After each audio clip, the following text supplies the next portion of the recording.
que o seu poderio, ó Pai, possa se manifestar em nosso meio e que nós venhamos sair daqui abençoados pelo Senhor. A igreja que crê confirma dizendo um lindo e abençoado amém. Os irmãos podem assentar debaixo da graça do Deus eterno que fez os céus e a terra. Meus amados irmãos, quando eu abro a minha Bíblia no Evangelho de São Marcos, ou de Marcos, como queira, capítulo 1, a partir do verso 40, onde nós lemos nesta noite, eu encontro a história de um homem ao qual a Bíblia não cita o seu nome, a Bíblia não fala quem ele era, a Bíblia apenas o identifica, a Bíblia apenas o chama de um homem leproso. Este homem, a Bíblia nesse texto nos revela o encontro que ele tem com o mestre amado, com o querido Jesus. Se os irmãos se atentarem aos demais livros ou aos demais evangelhos, Mateus também fala sobre a história deste homem que é leproso, Lucas também fala sobre a história dele. Contudo, os evangelistas se detêm apenas em expressar, apenas em falar sobre o encontro que este homem teve com Jesus,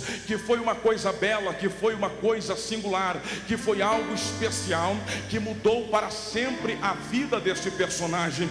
Contudo, nesta noite eu gostaria de pensar com os amados como possivelmente era a vida deste homem, era a vida deste personagem antes dele se encontrar com o mestre amado. A Bíblia nos fala no Evangelho de São Marcos que Jesus, quando encontrou este homem, ele havia saído da Galileia. Eu então imagino que o homem desta história, que o personagem dessa história talvez fora um dos homens comuns daquela época, quem sabe daqueles que levantavam bem cedo, ainda antes do sol nascer, dava um beijo na face da esposa, levantava como quem não querendo fazer barulho, olhava pela porta e via que os filhos estavam dormindo, e vendo que eles estavam em paz, partia para um dia de trabalho, e lá, depois de ter trabalhado todo um dia sob o sol escaldante do Oriente, ele retorna para casa. O corpo está cansado, mas na sua alma há uma alegria, há uma paz, porque ele vai reencontrar com a sua família,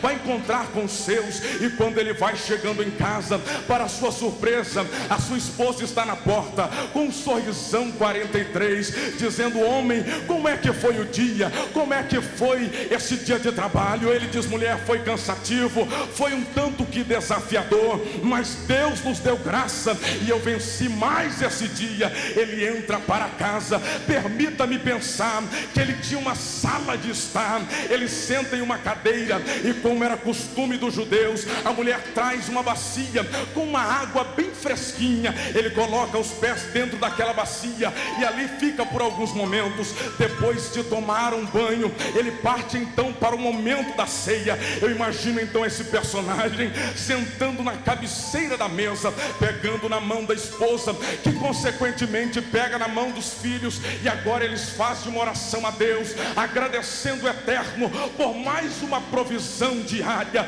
Eu não sei qual foi o cardápio naquela noite, talvez um peixe assado, talvez um carneiro, eu não sei. A verdade é que todos comeram felizes, e depois de se alimentarem, ele volta para a sala de estar, mas agora ele está acompanhado dos seus pequenos filhos. Ele senta os meninos em volta dele e ele começa a dizer: meus filhos, eu tenho aqui uma história para lhes contar. Eu imagino os meninos com os olhinhos brilhando e saltitando, dizendo: qual é a história, papai? Olha, eu quero contar para vocês uma história sobre o nosso Deus, o eterno Jeová, o Javé, o Deus provedor, o Deus que manda nos céus e manda na terra. Quem sabe um dos filhos, aquele mais afoitinho, diz: papai, conta logo, eu quero saber qual é a história que o Senhor quer nos contar. E o pai começa a contar uma história que está lá no livro de Êxodo. Começa a contar do dia em que o povo de Israel